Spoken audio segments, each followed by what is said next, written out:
Bhagavate Vasudevaya. Om Namo Bhagavate Vasudevaya. Om Namo Bhagavate Vasudevaya. Sri Gurupyo Namaha. Namaste everyone. Srimad Bhagavata Saptaham. Today is day 1 of Srimad Bhagavata Saptaham, Canto 1, the glorious Srimad Bhagavatam. Today we will briefly see the first canto of the Srimad Bhagavatam, which introduces one of the greatest spiritual scriptures in Sanatana Dharma.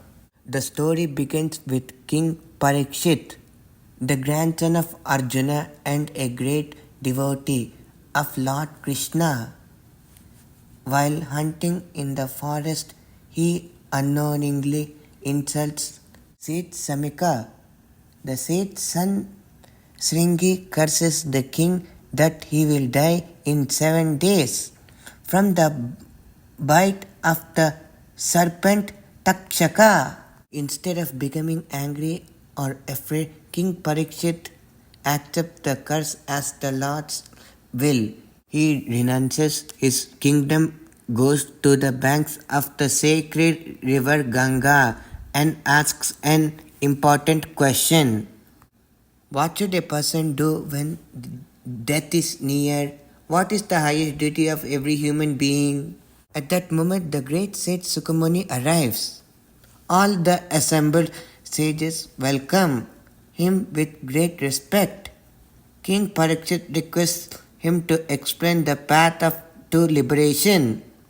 Sukamuni begins by saying that the best way to use our life is by hearing, chanting, remembering, and glorifying the Supreme Lord.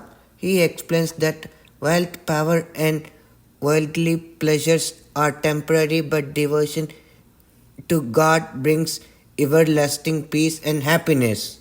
The first canto also teaches us about the greatness of the Srimad Bhagavatam itself. It is known as the ripened fruit of the Vedas because it reveals pure devotion to Lord Krishna. Simply listening to Srimad Bhagavatam with faith purifies our hearts and brings us closer to God. The lessons we learned today are: always accept both happiness and difficulties as God's blessings. Respect saints, teachers, parents, and elders. Spend our time listening to good stories, praying, and doing good deeds. Remember that devotion to God is the greatest treasure in life. King Parikshit had only 7 days to live, but he used those 7 days wisely by listening to the Srimad Bhagavatam. This teaches us that every day of our lives is precious and should be spent learning, serving others, and remembering God. Let us all pray that Lord Krishna blesses us with wisdom, devotion, and good values. Sri Hari, Sri Hari, Sri Hari.